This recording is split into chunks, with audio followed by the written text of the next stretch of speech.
Teman-teman pernah ngalamin nggak kayak gini? Mami aku nggak mau makan.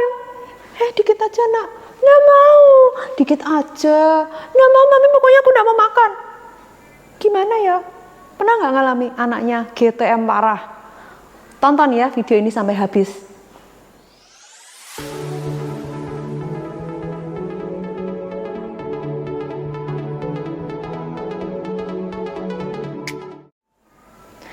Nah, sebelumnya saya bahas mengenai bagaimana saya menurunkan berat badan saya 12 kilo selama 3 bulan. Buat yang belum nonton, nanti tonton ya videonya ini, ada di link deskripsi di bawah ini. Untuk hari ini saya akan bahas how to fight gerakan tutup mulut pada anak-anak. Teman-teman yang baru pertama kali datang di channel YouTube kami, saya ucapkan terima kasih sudah menonton dan selamat datang. Channel YouTube Bensan Story membahas mengenai kesehatan, pola hidup sehat, tips-tips sehat.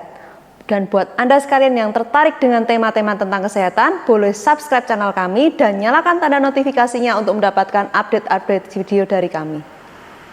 Disclaimer, konten YouTube kami merupakan hasil dari sharing-sharing pengalaman kami. Kami membuat konten ini untuk kepentingan edukasi dan tidak untuk menggantikan konsultasi medis dengan tenaga medis profesional. Kami tidak bertanggung jawab atas adanya penyalahgunaan informasi dari konten kami. Virgi, anak saya, sudah mengalami GTM, gerakan tutup mulut, itu dari awal empasi. Dari umur 6 bulan, dia termasuk bukan anak yang lahap ya. Kalau dikasih sesuatu, dia bukan anak yang dengan cepat dia akan suka gitu. Lalu seiring berjalannya waktu, ketika kita sudah mulai menumpat bintang, 5 bintang gitu kan ya, itu semakin sulit memasukkan makanan ke mulutnya dia. Jadi kalau katanya yang paling baik itu adalah dengan mendudukkan anak di baby chair, di kursi, lalu anak dilatih untuk makan duduk manis. Itu tidak terjadi pada anak saya. Jadi dari awal kalau ditaruh di baby chair dia akan berontak.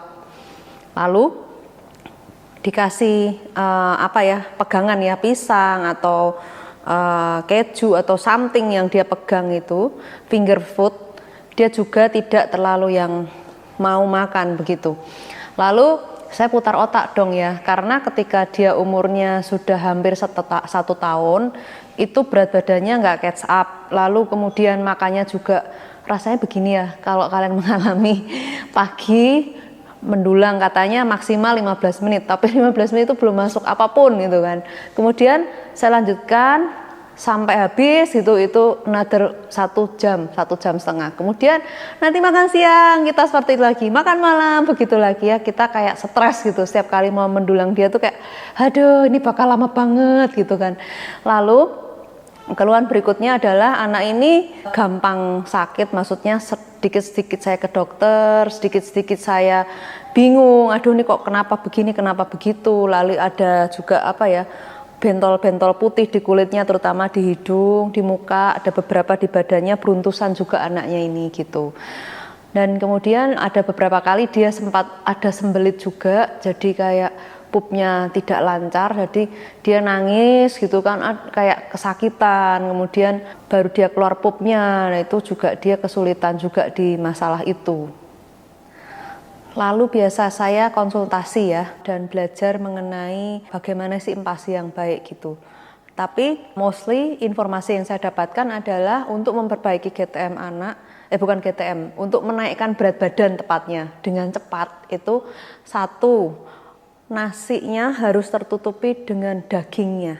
Jadi kalau selama ini saya kasihnya nasi, sayur, daging itu katanya yang benar nih ya, itu adalah nasi ditutupin sama daging. Kebayang ya kalau nasinya 100 gram, dagingnya bisa 2 kali lipat gitu. Lalu saya jalanin itu.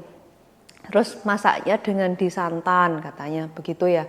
Itu memang sih dia agak lebih lahap dengan santan karena itu gurih ya, gravy, karena kan katanya anak 1 tahun belum boleh mengenal garam dan sebagainya, tapi karena kita tambah santan itu lebih diterima gitu. Lalu mulailah saya masak santan every day gitu. Lalu tidak bertahan lama saudara-saudara, karena kemudian setelah itu dia mulai tidak mau makan lagi. Lalu santan sudah tidak mempan. Berikutnya adalah, aduh saya sudah pusing. Suatu hari saya makan nasi telur geprek gitu. Waktu itu belum pola hidup sehat, jadi saya GoFood gitu kan. Datang makanan, terus dia lihat gitu, kepengen gitu kan. Terus saya jilatin sedikit gitu. Loh kok dia mau? Kepedesan tapi dimakan dengan cepat. Wah, saya mulai ngide lagi ya kan. Saya masak nih dengan pedas gitu. Jadi misalnya gulai pedas gitu kan. Gulai otak dengan cabai. Pertama cabainya sedikit saja.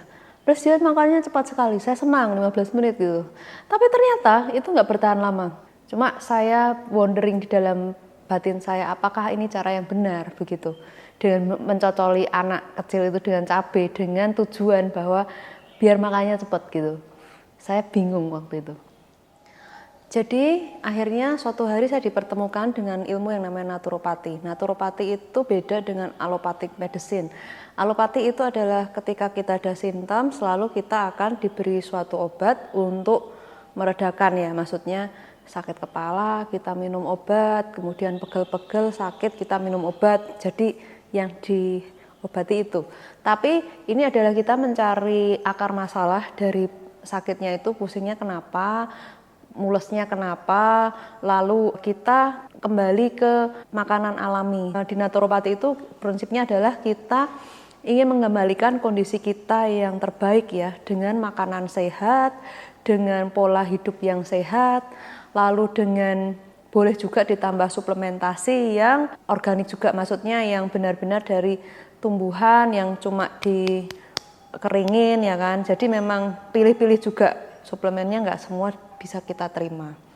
Contohnya seperti itu. Saya belajar, lalu dari situ saya mulai terbuka terhadap pola hidup sehat, tentang ilmu kesehatan juga.